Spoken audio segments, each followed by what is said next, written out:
ಸಚಿವ ಜಮೀರ್ ಅಹಮದ್ ಹೊಸ ವಿವಾದ, ಕರಾವಳಿಗರ ಕೆಂಗಣ್ಣಿಗೆ ಸಿಲುಕಿದ ಜಮೀರ್. ಅಷ್ಟಕ್ಕೂ ಜಮೀರ್ ಮಾಡಿದ ಆ ತಪ್ಪಾದ್ರೂ ಏನು? ಕರಾವಳಿಗರ ಕೆಂಗಣ್ಣಿಗೆ ಗುರಿಯಾಗಿದ್ ಯಾಕೆ? ಸಚಿವ ಜಮೀರ್ ಅಹಮದ್ ವಿಚಾರಕ್ಕೆ ಸಂಬಂಧಪಟ್ಟಂತೆ ನೋಡ್ತಾ ಇದ್ವಿ. ಈಗ ಆಲ್ರೆಡಿ ಸಾಕಷ್ಟು ವಿವಾದಗಳನ್ನ ಮೈ ಮೇಲೆ ಎಳ್ಕೊಂಡಿದ್ದಾರೆ ಜಮೀರ್ ಅಹಮದ್ ಖಾನ್. ಆದ್ರೆ ಈಗ ಒಂದು ವಿಚಾರ ಕರಾವಳಿಗರ ಆಕ್ರೋಶಕ್ಕೆ ಕಾರಣವಾಗಿದೆ. ಆದ್ರೂ ಇಲ್ಲೇನ್ ಜಮೀರ್ ಅಹಮದ್ ಖಾನ್ ಅವರ ತಪ್ಪೇನಿಲ್ಲ ಅನ್ನುವ ರೀತಿಯಲ್ಲೇ ಮೇಲ್ನೋಟಕ್ಕೆ ಕಾಣಿಸುತ್ತೆ. ಇದು ದೈವದ ವಿಚಾರಕ್ಕೆ ಸಂಬಂಧಪಟ್ಟಂತೆ ಜಮೀರ್ ಅಹಮದ್ ಅವರ ವಿರುದ್ಧ ಆಕ್ರೋಶ ವ್ಯಕ್ತವಾಗ್ತಾ ಇರುವಂಥದ್ದು. ಹಾಗಾದ್ರೆ ಏನಾಯ್ತು ನೋಡ್ತಾ ಹೋಗೋಣ. ಕನ್ನಡ ರಾಜ್ಯೋತ್ಸವದಲ್ಲಿ ಪಂಜುರ್ಲಿ ದೈವಗಳ ಅಣಕ ಮಾಡಿರುವಂತ ವಿಚಾರಕ್ಕೆ ಸಂಬಂಧಪಟ್ಟಂತೆ ಸಚಿವ ಜಮೀರ್ ಕೈ ಹಿಡಿದು ಹೆಜ್ಜೆ ಹಾಕಿದ್ದಾರೆ ವೇಷಧಾರಿಗಳು. ಪಂಜುರ್ಲಿ ದೈವಗಳ ಅಣಕ ಮಾಡಿದ್ದಕ್ಕೆ ಕರಾವಳಿಗರು ಕೆಂಡ ಕಾರ್ತಾ ಇದ್ದಾರೆ. ಅಣಕ ಮಾಡಿದಂಥವರ ವಿರುದ್ಧ ಆಕ್ರೋಶ ವ್ಯಕ್ತಪಡಿಸಲಾಗ್ತಾ ಇದೆ. ಚಾಮರಾಜಪೇಟೆಯಲ್ಲಿ ನಡೆದಂತ ಕನ್ನಡ ರಾಜ್ಯೋತ್ಸವ ಈ ವೇಳೆ ಜಮೀರ್ ಕೈ ಹಿಡಿದು ವೇಷಧಾರಿಗಳು ಹೆಜ್ಜೆಯನ್ನ ಹಾಕಿದ್ದಾರೆ. ತುಳುವರ ಭಾವನೆಗಳಿಗೆ ಧಕ್ಕೆ ಅಂತ ಭಾರಿ ಆಕ್ರೋಶವನ್ನ ವ್ಯಕ್ತಪಡಿಸಲಾಗ್ತಾ ಇದೆ. ಜಮೀರ್ ಅಹಮದ್ ಖಾನ್ ಅವರು ನಿಂತ್ಕೊಂಡಿದ್ರು. ಆ ವೇಷಧಾರಿಗಳು ಜಮೀರ್ ಅಹಮದ್ ಖಾನ್ ಅವರನ್ನ ಕರ್ಕೊಂಡು ಹೋದ್ರು. ಅವರು ಒಂದೆರಡು ಸ್ಟೆಪ್ಸ್ ಹಾಕಿಸುವಂತ ನಿಟ್ಟಿನಲ್ಲಿ ಪ್ರಯತ್ನ ಪಟ್ಟಿದ್ದಾರೆ. ಜಮೀರ್ ಅಹಮದ್ ಖಾನ್ ಅವರು ಹಂಗೆ ನಿಂತ್ಕೊಂಡಿದ್ದಾರೆ. ಈ ವಿಚಾರದಲ್ಲಿ ಮಾತ್ರ ಜಮೀರ್ ಅಹಮದ್ ಖಾನ್ ಅವರ ತಪ್ಪಂತೂ ಕಾಣಿಸ್ತಾ ಇಲ್ಲ. ಆದರೆ ಇವರ ಜವಾಬ್ದಾರಿಯುತ ಸ್ಥಾನದಲ್ಲಿರುವಂತ ಜಮೀರ್ ಅಹಮದ್ ಖಾನ್ ಅವರಿಗೆ ಅದ್ರ ಬಗ್ಗೆ ಗೊತ್ತಿರಬೇಕಾಗಿತ್ತು. ಅಣಕ ಮಾಡ್ತಾ ಇರುವಂತ ಸಂದರ್ಭದಲ್ಲಿ ಅಂತಲೂ ಕೂಡ ಕೆಲವರು ಸಾಮಾಜಿಕ ಜಾಲತಾಣದಲ್ಲಿ ಅಸಮಾಧಾನವನ್ನ ವ್ಯಕ್ತಪಡಿಸ್ತಾ ಇದ್ದಾರೆ. ಆ ದೃಶ್ಯಾವಳಿಯನ್ನು ನಿಮಗೆ ತೋರಿಸ್ತಾ ಇದ್ದೀವಿ. ಈ ದೃಶ್ಯಾವಳಿನೇ ಅಸಮಾಧಾನಕ್ಕೆ ಕಾರಣವಾಗಿದೆ. ಇದು ಅಣಕ ಮಾಡುವಂಥದ್ದಲ್ಲ, ನಮ್ಮ ನಂಬಿಕೆ ಇದೆ, ನಾವು ಆರಾಧಿಸ್ತೀವಿ, ಭಕ್ತಿ ಇದೆ, ಪೂಜಿಸ್ತೀವಿ, ಪೂಜ್ಯತಾ ಭಾವ ಇದೆ. ಅದಕ್ಕೆ ಅವಮಾನ ಆಗುವ ರೀತಿಯಲ್ಲಿ ಎಲ್ಲೆಂದರಲ್ಲಿ ಅದನ್ನ ಅಣಕ ಮಾಡುವಂತ ಕೆಲಸವನ್ನ ಮಾಡಬೇಡಿ ಅಂತ ಅಸಮಾಧಾನವನ್ನ ವ್ಯಕ್ತಪಡಿಸಲಾಗ್ತಾ ಇರುವಂತದ್ದು. ದೃಶ್ಯಾವಳಿ ತೋರಿಸ್ತಾ ಇದ್ವಿ. ಇದು ಕನ್ನಡ ರಾಜ್ಯೋತ್ಸವದ ಸಂದರ್ಭದಲ್ಲಿ ಆಗಿರುವಂತ ಘಟನೆ. ಕಲಾಚಾರನ ಯಾರು ನೆಗ್ಲೆಕ್ಟ್ ಮಾಡಬೇಡಿ. ಬೆಂಗಳೂರು ಕರಗ ಆಗಲಿ, ಕಳಕ ಪರ್ಸೆ ಆಗಲಿ, ಬಟ್ ಈ ತುಳುನಾಡದು ದೈವ ಆಗಲಿ ಯಾರು ನೆಗ್ಲೆಕ್ಟ್ ಮಾಡಬೇಡಿ. ನೀವು ನಿಮ್ಮ ತೀಟೆಗೆ ನೀವು ತೀರಿಸ್ಕೊಳೋದಲ್ಲ. ಇದು ಇವತ್ತಿಂದ ಬಂದಿರೋದಲ್ಲ, ಅವತ್ತಿಂದ ನಡ್ಕೊಂಬಂದಿರೋದು. ಅದ್ರ ಮೇಲೆ ನಂಬಿಕೆ ಇಡಿ, ಒಳ್ಳೆಯದಾಗುತ್ತೆ. ಅದು ತಪ್ಪದು. ಇವರು ವೇಷಧಾರಿಗಳು ಆಗಿರೋರು ಡೂಪ್ಲಿಕೇಟ್ ಥರ ಮಾಡ್ಕೊಂಡು ಕರ್ಕೊಂಡು ಹೋಗೋದು ತಪ್ಪಲ್ವಾ? ಅದು ಸ್ಟೇಜ್ ಮೇಲೆ ಕರ್ಕೊಂಡೋಗಿದ್ದು ತಪ್ಪಲ್ವಾ? ಅದು ಯಾಕೆ ನಮ್ಮ ಹಿಂದೂಗಳು ಯಾರೂ ಇರಲಿಲ್ವ ಅಲ್ಲಿ? ಅವ್ರನ್ನೇ ಯಾಕೆ ಕರ್ಕೊಂಡು ಹೋಗ್ಬೇಕಾಗಿತ್ತು? ಅವರು ದುಡ್ಡು ಕೊಡ್ತಾರೆ, ಕರ್ಕೊಂಡು ಹೋಗಿದ್ದಾರೆ ಅಷ್ಟೇ, ಇನ್ನೇನಿಲ್ಲ. ಜಮೀರ್ ಅಹಮದ್ ಯಾವಾಗೂ 500 ರೂಪಾಯಿ ಕಟ್ಟೆ ಕೊಂಡಿರ್ತಾರೆ, ಕರ್ಕೊಂಡು ಹೋಗ್ತಾರೆ. ಅದರಿಂದ ಅವ್ರನ್ನ ಕರ್ಕೊಂಡು ಹೋಗೋರು ಅಷ್ಟೇ, ಇನ್ನು ಅದು ಬಿಟ್ಟರೆ ಇನ್ನೇನಿಲ್ಲ. ಇದು ವಿಚಾರಕ್ಕೆ ಸಂಬಂಧಪಟ್ಟಂತೆ ಮಾತಾಡಲಿಕ್ಕೆ ನಮ್ಮ ಜೊತೆ ರೋಷನ್ ಅವರು ದೂರವಾಣಿ ಸಂಪರ್ಕದಲ್ಲಿದ್ದಾರೆ. ರೋಷನ್ ಅವರೇ, ಈಗ ಆಲ್ರೆಡಿ ಸಾಕಷ್ಟು ಆಕ್ರೋಶ ವ್ಯಕ್ತವಾಗ್ತಾ ಇದೆ ಸಾಮಾಜಿಕ ಜಾಲತಾಣದಲ್ಲಿ. ಯಾವುದೇ ಒಂದು ಪರಂಪರೆ ಆಗಲಿ ಅಥವಾ ದೈವಗಳಾಗಲಿ, ದೇವರುಗಳಾಗಲಿ, ಒಂದು ನಂಬಿಕೆ, ಭಕ್ತಿ, ಪೂಜ್ಯತಾ ಭಾವದಿಂದ ನೋಡ್ತೀವಿ. ಈ ರೀತಿಯಾಗಿ ಅಣಕ ಮಾಡಿ ಆಚರಣೆ ಮಾಡುವಂಥದ್ದಕ್ಕೆ ಏನು ಹೇಳಿಕ್ ಬಯಸ್ತೀರಾ? ಸರ್, ಮೊದಲನೇದಾಗಿ ನೋಡಿ, ಇದು ಎಲ್ಲ ಶುರುವಾದಂಥದ್ದು ಕಾಂತಾರ ಸಿನಿಮಾದಿಂದ. ಇವತ್ತು ತುಳುವರಿಗೆ ಆ ಆರಾಧನೆ ಬಗ್ಗೆ ಎಲ್ಲರಿಗೂ ಅರಿವಿತ್ತು. ಹೇಗೆ ಇರ್ಬೇಕು, ಅದು ಎಷ್ಟು ಶ್ರದ್ಧಾ ಭಕ್ತಿಯಿಂದ ಮಾಡ್ತಾರೆ ಎಲ್ಲರಿಗೂ ಅರಿವಿತ್ತು. ಇದು ಏನಾಗಿದೆ ಹೇಳಿದ್ರೆ, ಕಾಂತಾರ ಅಂತ ಒಂದು ಸಿನಿಮಾ ಬಂದ ಕೂಡಲೇ ಈ ಕನ್ನಡಿಗರು ಏನ್ ಮಾಡಿದ್ರು ಹೇಳಿದ್ರೆ, ಅದರ ಬಗ್ಗೆ ಪರಿವೇ ಇಲ್ಲದೆ ಇದನ್ನೊಂದೊಂದು ಫ್ಯಾನ್ಸಿ ಡ್ರೆಸ್ ತರ ಮಾಡ್ಕೊಂಡು ಹೋದ್ರು. ನಮ್ಗೆ ತುಂಬಾ ನೋವಾದದ್ದು ಹೇಳಿದ್ರೆ, ನಮ್ಮ ದೈವಗಳು ಕೊಡಿಯಡಿ ಅಂದ್ರೆ ದೈವಸ್ಥಾನದ ಚಾವಡಿಗಳಲ್ಲಿದ್ದ ದೈವಗಳು ಇವತ್ತು ಬೀದಿಗಳಲ್ಲಿ ಬಂದು ವೇದಿಕೆಗಳಲ್ಲಿ ಕುಣಿತಾ ಉಂಟು. ಮೊನ್ನೆ ಕೂಡ ನಾವು ನೋಡಿದ್ದೇವೆ. ಇದು ನೋಡಿ, ಇದು ಜಮೀರ್ ಅಹಮದ್ ಮಾಡಿದಂಥದ್ದಕ್ಕೆ ನಾವು ವಿರೋಧಗಳು ಮಾಡ್ತಾ ಇರೋದಲ್ಲ. ನಾನು ಈಗ ಸಹ ಸ್ಪಷ್ಟಪಡಿಸ್ತೇನೆ, ಜಮೀರ್ ಅಹಮದ್ ಮಾಡಿದಂತಲ್ಲ, ಕಳೆದ ವರ್ಷ ತೇಜಸ್ವಿ ಸೂರ್ಯ, ಸಿಟಿ ರವಿ ಕೂಡ ಮಾಡಿದ್ದಾರೆ, ಇದನ್ನೇ ಮಾಡಿದ್ದಾರೆ. ನೋಡಿ, ಇದು ನಮ್ಮ ನಂಬಿಕೆಗಳಿಗೆ ಮಾಡುವಂತ ಘಾಸಿ. ಇದು ತುಳುವರ ನಂಬಿಕೆಗಳಿಗೆ. ಈಗ ಈ ರಿಷಬ್ ಶೆಟ್ಟಿ ಕೂಡ ನೋಡಿ, ರಿಷಬ್ ಶೆಟ್ಟಿ ಅವರು ಎಲ್ಲಾ ಮೀಡಿಯಾಗಳಲ್ಲಿ ಬಿಡ್ತಾ ಇದ್ದಾರೆ.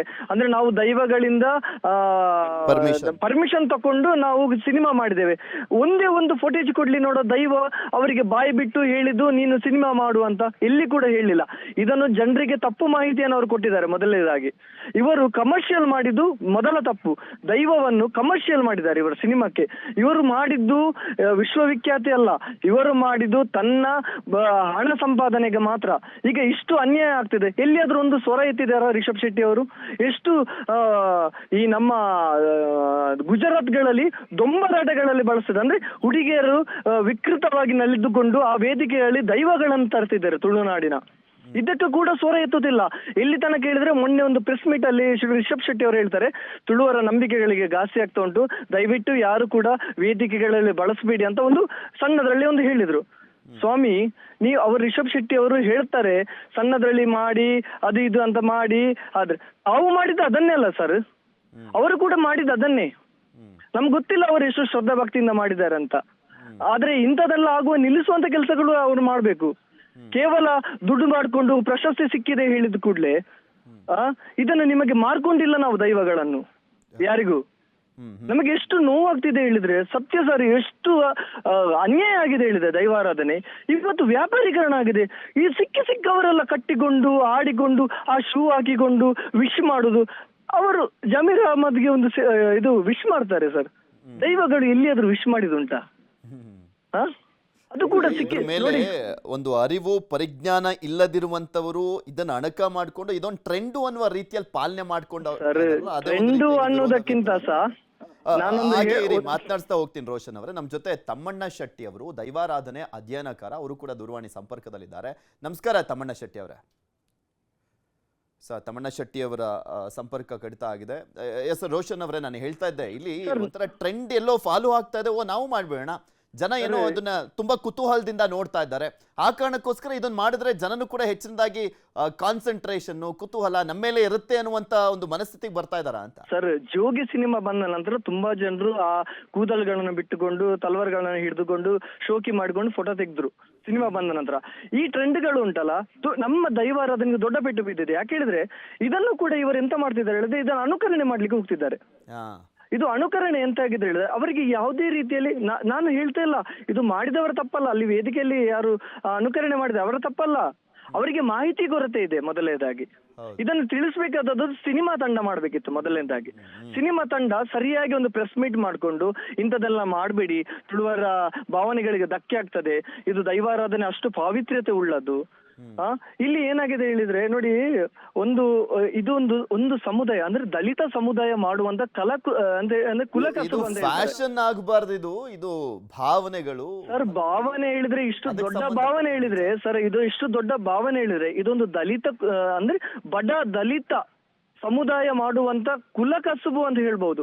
ಯಾಕಂದ್ರೆ ಅವರಿಗೆ ಆದಿಯಿಂದ ಅಂದ್ರೆ ಬಹಳಷ್ಟು ಹಿಂದಿನ ವರ್ಷಗಳಿಂದ ತಲತಲಾಂತರ ಅವರ ಮಕ್ಕಳು ಅವರ ಮರಿ ಮಕ್ಕಳು ಮಾಡಿಕೊಂಡು ಬಂದಂತ ಕುಲಕಸುಬು ಅಂತ ಹೇಳ್ಬಹುದು. ಅಂತ ಜಾತಿ ಜನಾಂಗವೇ ಮಾಡ್ಬೇಕು, ನಿರ್ದಿಷ್ಟವಾದ ಒಂದು ಜಾತಿ ಜನಾಂಗ ಇದೆ ದಲಿತರಲ್ಲಿ, ಅವರೇ ಮಾಡುವಂತದ್ದು. ಇದು ಈಗ ಸಿಕ್ಕಿದವರು ಶೆಟ್ರು ಭಟ್ರು ಇದ್ದವರು ಎಲ್ಲ ಕೂಡ ಕಾಡ್ತಿದ್ದಾರೆ, ಗೌಡ್ರು ಎಲ್ಲರೂ. ಅಂದ್ರೆ ಅದಕ್ಕೆ ಒಂದು ಒಬ್ಬರಿಗೆ ಅದಕ್ಕೆ ದೀಕ್ಷೆ ತಗೊಳ್ಳುವಂತದ್ದಿದೆ.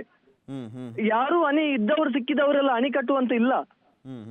ಮತ್ತೆ ದೈವಾರಾಧನೆ ಅನ್ನೋದು ತುಳುನಾಡಿಗೆ ಯಾಕೆ ಸೀಮಿತ ಅಂತ ಯಾಕೆ ಹೇಳ್ತಿದ್ದಾರೆ ಅಂದ್ರೆ, ಹಿರಿಯರಿಂದ ಹೊರಗೆ ಹೋಗ್ಬಾರ್ದು, ಘಟ್ಟ ಮೀರಿ ಹೋಗ್ಬಾರ್ದು ಅಂತ ಯಾಕೆ ಹೇಳ್ತಿದ್ದಾರೆ ಹೇಳಿದ್ರೆ, ಸಂಸ್ಕೃತಿ ಬದಲಾವಣೆ ಆದ ಕೂಡಲೇ ಮೂಲ ಸಂಸ್ಕೃತಿ ಬದಲಾವಣೆ ಆದ್ರೆ ಅದಕ್ಕೆ ಧಕ್ಕೆ ಆಗ್ತದೆ, ಆರಾಧನೆಗೆ ಧಕ್ಕೆ ಆಗ್ತದೆ. ಇದು ನಮಗೆ ಬಂದಿರುವಂತ ಆಕ್ರೋಶ. ಇದು ತುಳುವರು ಸಿನಿಮಾ ಬಂದ ನಂತರ ಅನುಭವಿಸಿದ ನೋವುಗಳುಂಟಲ್ಲ ತುಂಬದೇ ಇದೆ. ಆದ್ರೆ ಸಿನಿಮಾ ತಂಡ ಇಷ್ಟರವರೆಗೆ ಒಂದೇ ಒಂದು ಆದಂತ ಅನ್ಯಾಯಕ್ಕೆ ಸ್ವರ ಎತ್ತಲಿಲ್ಲ. ನನಗೆ ಅದು ಬೇಸರ ರಿಷಬ್ ಶೆಟ್ಟಿ ಅವರ ಹತ್ರ. ಯಾಕಂದ್ರೆ ಖಾಲಿ ದುಡ್ಡು ಮಾಡ್ಕೊಂಡು ಪ್ರಶಸ್ತಿ ತಕೊಂಡದಲ್ಲ, ಇಂಥದ್ದು ಅನ್ಯಾಯ ಆದಾಗ ಸ್ವಲ್ಪ ನಿಂತ್ಕೊಳ್ಬೇಕಿತ್ತು ನಮ್ಮೊಟ್ಟಿಗೆ, ನಮ್ಮ ಭಾವನೆಗಳಿಗೆ ಧಕ್ಕೆ ಆದಾಗ ನಮ್ಮೊಟ್ಟಿಗೆ ನಿಲ್ಕೊಳ್ಬೇಕಿತ್ತು. ಅವರೇ ಹೇಳ್ತಾರೆ ಎಲ್ಲಿ ಕೂಡ ಆಚರಣೆ ಅದನ್ನು ಎಲ್ಲಿ ಕೂಡ ವೇದಿಕೆಗಳಲ್ಲಿ ಬಳಸಬೇಡಿ ಹೇಳಿದೆ. ಸರ್, ಮೊನ್ನೆ ಅವರ ಎಂಟ್ರಿಗೆ 3-4 ದೈವಗಳನ್ನು ವೇದಿಕೆಯಲ್ಲಿ ನಿಲ್ಲಿಸಿ ಅವರ ವೆಲ್ಕಮ್ ಮಾಡ್ತಿದ್ದಾರೆ ಸರ್. ಆಗ ಇವರಿಗೆ ಮಾತು ಬರಲಿಲ್ವಾ ನಿಲ್ಲಿಸ್ಬೇಕು ಹೇಳಿ ರಿಷಬ್ ಶೆಟ್ಟಿ ಅವರಿಗೆ? ಇದನ್ನ ಅವರೇ ಪ್ರೇರೇಪಣೆ ಕೊಡ್ತಿದ್ದಾರೆ. ಅಂದ್ರೆ ಅವರು ವೇದಿಕೆ ಬರುವಾಗ ದೈವಗಳು ಬೇಕು ಸರ್. ಹೆಂಗಾಯ್ತು ಅಂದ್ರೆ, ಇವಾಗ ಕಾಂತಾರ ಚಿತ್ರ ಬಂದ ನಂತರ ಇಂತಹದ್ದೊಂದು ಪರಂಪರೆ, ಆರಾಧನೆ, ನಂಬಿಕೆ, ಭಕ್ತಿ ಇದೆಲ್ಲವೂ ಕೂಡ ಹೊಸತು ಹೊರ ಜಗತ್ತಿಗೆ. ಇದನ್ನ ಜನ ಈಗ ನೋಡ್ತಾ ಇದ್ದಾರೆ. ಈವನ್ ಕರಾವಳಿಗೂ ಕೂಡ ಬಂದು ಆ ದೇವರ ಹತ್ರ ಅರ್ಕೆಯನ್ನ ಹೊತ್ಕೊಳ್ಳುವಂತವರ ಸಂಖ್ಯೆನೂ ಕೂಡ ಜಾಸ್ತಿ ಆಗ್ತದೆ. ಇದೆಲ್ಲದೂ ಕೂಡ ಕಾಂತಾರದಿಂದ ಸಾಧ್ಯ ಆಗಿದ್ದು ಅಂತನೂ ಕೂಡ ಕೆಲವರು ಮಾತನಾಡ್ತಾ ಹೋಗ್ತಾರೆ. ರೋಷನ್ ಸರ್, ಬಹಳ ನೋವಿನ ವಿಷಯ ಏನಿದ್ರೆ ನೋಡಿ, ಕಾಂತಾರ ಸಿನಿಮಾ ಬಂದ ನಂತರ ತುಂಬಾ ಬಹಳಷ್ಟು ಮೈಸೂರು ಭಾಗ ಆಗ್ಲಿ, ಚಿಕ್ಕಮಂಗ್ಳೂರು ಆಚೆ ಕಡೆ ಎಲ್ಲ ದೈವಸ್ಥಾನಗಳನ್ನು ಆಯ್ತು. ದೈವಸ್ಥಾನಗಳನ್ನು ಗುಳಿಗ ಮತ್ತೆ ಪಂಜುರ್ಲಿ ದೈವಸ್ಥಾನಗಳನ್ನು ಕಟ್ಟಿದ್ರು. ದುಡ್ಡು ಮಾಡುವ ಇದರಲ್ಲಿ ಯಾವುದೇ ಭಕ್ತಿ ಇಲ್ಲ. ನಾವು 100% ಗೊತ್ತಿದೆ ಇದು ದುಡ್ಡು ಮಾಡ್ಲಿಕ್ಕೆ ಮಾಡಿದ್ದಂಥದ್ದು. ನಮ್ಮವ್ರದ್ದು ತಪ್ಪಿದೆ, ತುಳುವಾರ್ದು ದುಡ್ಡಿನ ಆಸೆಗೆ ಅಲ್ಲಿ ಹೋಗಿ ಕಟ್ಟಿಕೊಂಡು ಬಂದ್ರು ದೈವಗಳನ್ನು. ಆದ್ರೆ ಅವರಿಗೆ ಅಲ್ಲಿ ಹೇಗೆ ಮಾಡ್ಬೇಕು ನೋಡಿ, ದೈವಾರಾಧನೆ ಮತ್ತು ದೇವಾರಾಧನೆ ವ್ಯತ್ಯಾಸ ಇದೆ. ಅಲ್ಲಿ ಅವರಿಗೆ ಗೊತ್ತಿಲ್ಲ. ಕೊರಗಜ್ಜ ದೈವ ಹೇಗೆ, ಅದರ ಹಿನ್ನೆಲೆ ಏನು, ಅದರ ಬಗ್ಗೆ ಏನು ಬರೀವಿಲ್ಲ. ಒಟ್ಟು ಮಂತ್ರ ಹೇಳಿದು, ಅದಕ್ಕೆ ಮಂತ್ರ ಕೂಡ ಇಲ್ಲ ಸರ್. ನೈವೇದ್ಯ ಅನ್ನೋದು ಇಡ್ತಾ ಇದ್ದಾರೆ, ಅರ್ಥನೇ ಇಲ್ಲದ ಆಚರಣೆಗಳನ್ನು ಮಾಡ್ತಿದ್ದಾರೆ. ನಮ್ಮ ಭಾವನೆಗಳು ಧಕ್ಕೆ ಆಗ್ತಿದೆ ಸರ್. ಶಿಸ್ತು ಹೋಯ್ತು. ನಮ್ ಜೊತೆ ತಮ್ಮಣ್ಣ ಶೆಟ್ಟಿ ಅವರು ಮತ್ತೊಮ್ಮೆ ಸಂಪರ್ಕಕ್ಕೆ ಸಿಕ್ಕಿದ್ದಾರೆ, ದೈವಾರಾಧನೆ ಅಧ್ಯಯನಕಾರರು. ನಮಸ್ಕಾರ ತಮ್ಮಣ್ಣ ಶೆಟ್ಟಿ ಅವರೇ. ಅಣಕದ ವಿಚಾರಕ್ಕೆ ಸಂಬಂಧಪಟ್ಟಂತೆ ದೈವದ ಬಗ್ಗೆ ಸಾಕಷ್ಟು ಆಕ್ರೋಶ ವ್ಯಕ್ತವಾಗ್ತಾ ಇದೆ ಕರಾವಳಿ ಭಾಗದಲ್ಲಿ. ಆ ದೃಶ್ಯಾವಳಿ ನೀವು ನೋಡಿದಿರಾ ಅಂತ ಅನ್ಕೊಳ್ತೀನಿ, ಏನ್ ಹೇಳಿಕ್ ಬಯಸ್ತೀರಾ? ನಾನು ನೋಡ್ಲಿಲ್ಲ, ಆದ್ರೆ ಕೇಳ್ಪಟ್ಟೆ. ಅಲ್ಲಿ ಅದು ಕಟ್ಟಿದವನು ಯಾರೋ ಆ ವೇಷ ಹಾಕಿದವನು ಯಾರೋ ಅವನು. ಅಣಕ ಅದು ಯಾರೋ ಅಣಕ ಮಾಡ್ಲಾಗಿದೆ ಸರ್. ನೋಡಿ, ನಮ್ ದೈವಗಳನ್ನ ಈ ರೀತಿಯಾಗಿ ಭಾರಿ ದುರುಪಯೋಗ ಪಡ್ತಾ ಇದ್ದಾರೆ ಎಲ್ಲ ರೀತಿಯಲ್ಲಿ. ಮಾಡ್ಲಿಕ್ಕೆ ಹೋಗಿ ಈಗ ರಿಷಬ್ ಶೆಟ್ಟಿ ಅವರು ಅದನ್ನು ಮಾಡಿದ್ರೆ ಬಹುತೇಕ ಈಗ ಇಂಥ ಕ್ಷಣದಲ್ಲಿ ಅಂತ ಅವರು ಹೇಳಿಕೆ ಕೊಡ್ಬೇಕು ಇದಕ್ಕೆಲ್ಲ. ಬರೇ ನಾಟಕ. ಎಲ್ರು ನಮ್ಮ ದೈವಗಳನ್ನ, ತುಳುನಾಡ ದೈವವನ್ನ, ಒಂದು ದಕ್ಷಿಣ ಕನ್ನಡ ಜಿಲ್ಲೆ ನಮ್ಮ ತುಳುನಾಡಿನ ಒಳಗಡೆ ವ್ಯಾಪ್ತಿ ಒಳಗಡೆ ಇರುವಂತಹ ದೈವಗಳನ್ನ ಇವತ್ತು ಒಂಥರ ಈ ರೀತಿಯಾಗಿ ಮನೋರಂಜನೆಗೆ ಅಲ್ಲಲ್ಲಿ ಹಣಕ್ಕೋಸ್ಕರ ಏನೇನ ಮಾಡಿ ದುರುಪಯೋಗ ಮಾಡ್ತಾ ಇದ್ದಾರೆ. ನಾವು ಇಷ್ಟೇ ಹೇಳುವಂತದ್ದು, ಒಂದೇ ಮಾತು ಹೇಳುವಂತದ್ದು, ಈ ದೈವದ ಕಲೆ ಇವತ್ತಲ್ಲ ನಾಳೆ ಇವರಿಗೆ ಅತಿ ದೊಡ್ಡ ಬೆಲೆ ತರುವಂತ ಪರಿಸ್ಥಿತಿ ನಿರ್ಮಾಣ ಮಾಡುತ್ತೆ, ಇಷ್ಟೇ ಹೇಳ್ಬೋದು. ಈ ಕ್ಷಣದಲ್ಲಿ ಅವರಿಗೆ ಮನೋರಂಜನೆಗೋಸ್ಕರ, ಹೊಟ್ಟೆಪಾಡಿಗೋಸ್ಕರ ನಮ್ಮ ದೈವವೇ ಸಿಕ್ಕೋದು ಅಂತ ಕೇಳುವಂತದ್ದು ನಾವೀಗ. ಅಲ್ಲ, ಅವರು ಕೆಲವೊಮ್ಮೆ ಈ ಆ ಒಂದು ಕಾರ್ಯಕ್ರಮಕ್ಕೆ ಚಾಲನೆ ಕೊಡ್ಬೇಕಾದ್ರೆ ಆ ಚಿತ್ರ ಹಿಟ್ಟಾದಂತ ಸಂದರ್ಭದಲ್ಲಿ ಅಥವಾ ಮತ್ತೊಂದು ಚಿತ್ರವನ್ನ ತೆಗೆಯೋಕೆ ಹೋಗ್ತಾ ಇರುವಂತ ಸಂದರ್ಭದಲ್ಲಿ ಅಪ್ಪಣೆ ಸಿಕ್ಕಿದೆ, ನಮಗೆ ದೈವದ ಕೃಪೆ ಸಿಕ್ಕಿದೆ ಅಂತೆಲ್ಲನೂ ಕೂಡ ಮಾತನಾಡ್ತಾ ಇರ್ತಾರಲ್ಲ, ಅದಕ್ಕೇನ್ ಹೇಳ್ಬೇಕಾಗಾದ್ರೆ? ಏನು ಯಾರು ಅಪ್ಪಣೆ ಕೊಡೋದು? ಅಪ್ಪಣೆ ಕೊಡ್ಲಿಕ್ಕೆ ಅಲ್ಲಿ ಅಪ್ಪಣೆ ಕೇಳಲಿಕ್ಕೆ ಇಲ್ಲ ಅವನು.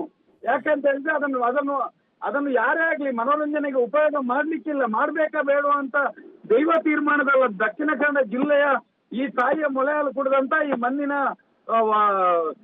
ಗಾಳಿಯನ್ನು ಸೇವಿಸಿದಂತ ಋಣ ಇದ್ದವನು ಯಾರು ಸಹ ಅದನ್ನು ಮಾಡ್ಬೇಕಂತ ದೈವ ಹತ್ರ ಕೇಳಲಿಕ್ಕಿಲ್ಲ. ನಾನು ಮಾಡಲಾರೆ ಅಂತ ತೀರ್ಮಾನಕ್ಕೆ ಬದ್ಧನಾಗಿರ್ಬೇಕಾಗ್ತದೆ ಅವನು. ನಾವು ಅಂತ ಅಪಚಾರವನ್ನು ಮಾಡುದಿಲ್ಲ, ಆ ರೀತಿಯಾಗಿ ಮಾಡುದಿಲ್ಲ ಎಂಬ ತೀರ್ಮಾನದಲ್ಲಿ ಇರ್ಬೇಕಾಗ್ತದೆ ಅವರು. ಈಗ ಇದು ಚಿತ್ರದ ಮುಖಾಂತರ ಪ್ರಖ್ಯಾತಿ ಆದ ಬಳಿಕ ಅದೊಂದು ರೀತಿಯಾಗಿ ಟ್ರೆಂಡು, ಫ್ಯಾಷನ್ನು, ಅನುಕರಣೆ ಮಾಡಬೇಕು ಅನ್ನುವ ರೀತಿಯಲ್ಲಿ ಆ ದೈವಗಳ ಅಣಕವನ್ನ ಮಾಡ್ಲಾಗ್ತಾ ಇದೆ. ಇದರ ಬಗ್ಗೆ ಅರಿವನ್ನ ಮೂಡಿಸುವಂತ ಕೆಲಸವನ್ನ ಮಾಡ್ಬೇಕಾಗಿದ್ಯಾ ಅಂತ? ಅರಿವನ್ನು ಮಾಡ್ಲಿಕ್ಕೆಲ್ಲ ಎಲ್ಲರಿಗೂ ಅರಿವಿದೆ. ಅದು ಎಲ್ಲರಿಗೂ ಏನಾಗಿದೆ ಅಂತ ಹೇಳಿದ್ರೆ ಅದಕ್ಕೆ ಅದರ ನೋವು ಆಗುದಿಲ್ಲ. ನೋಡಿ, ಒಂದು ರಾಷ್ಟ್ರಧ್ವಜ ಕಾಲ್ನಡಿಗೆ ಬಿದ್ದರೆ ನಮ್ಗೆ ಏನಾಗತ್ತೆ? ಒಂದು ನಮ್ಮ ಭಾಷೆಗೆ ಯಾರಾದ್ರೂ ಅಪಮಾನ ಮಾಡಿದಾಗ ಏನಾಗತ್ತೆ? ಹಾಗಾದ್ರೆ ನಮ್ಮ ದೈವಗಳನ್ನ ಇನ್ನೊಂದು ರೀತಿಯಲ್ಲಿ ಅಣಕಿಸುವಾಗ ನಾವು ಬರೇ ಒಂದು ಇದರಲ್ಲಿ ಮಾತ್ರ ಅಲ್ಲ ಇವ್ರೆ, ಎಲ್ಲ ರೀತಿಯಲ್ಲಿ ಮುಂಬೈ, ಮಹಾರಾಷ್ಟ್ರ, ಕರ್ನಾಟಕ ಎಲ್ಲೆಲ್ಲಿ ಇದೆ. ಆದ್ರೆ ಎಲ್ಲವೂ ನಮ್ಮ ಇಲ್ಲಿಯವರ ಕಟಾಕ್ಷದಿಂದಲೇ ಆಗುವಂತದ್ದು. ಅನೇಕ ಕಡೆ ಕೆಲವರದು ಇವರೇ ಸಪೋರ್ಟ್ ಮಾಡಿ, ಅಲ್ಲದ ಮೈಸೂರಲ್ಲಿ ಬೇರೆ ಬೇರೆ ಕಡೆ ದೈವಗಳ ಕೋಲ ಆಗುವುದು ಹಣಕ್ಕೋಸ್ಕರ ಏನೇನು ಲಾಭ ಪಡೀಲಿಕ್ಕೆ ಆಗ್ತದೆ, ಅದಕ್ಕೋಸ್ಕರ ಎಲ್ಲ ಅದರ ಭಯವನ್ನ ದುರುಪಯೋಗ ಮಾಡಿಕೊಂಡು ಬದುಕ್ತಾ ಇದ್ದಾರೆ. ಎಲ್ಲವೂ ದೈವಾರಾಧನೆ ಎಂಬುದು ಅದರಲ್ಲಿ ಕಾರಣಿಕ ಮತ್ತೆ ಭಯ ಎಂಬುದೆರಡು ಅದ್ಭುತವಾದ ಶಕ್ತಿ ಇದೆ. ಅದರಲ್ಲಿ ಭಯ ಇದೆ, ಅದರ ಎದುರು ಸುಳ್ಳು ಹೇಳಲಿಕ್ಕಿಲ್ಲ, ತಪ್ಪು ಮಾಡ್ಲಿಕ್ಕಿಲ್ಲ, ಅನ್ಯಾಯ ಮಾಡ್ಲಿ, ಏನೇ ಆದ್ರೂ ಆ ಕ್ಷಣದಲ್ಲಿ ಗೊತ್ತಾಗುವಂತದ್ದು.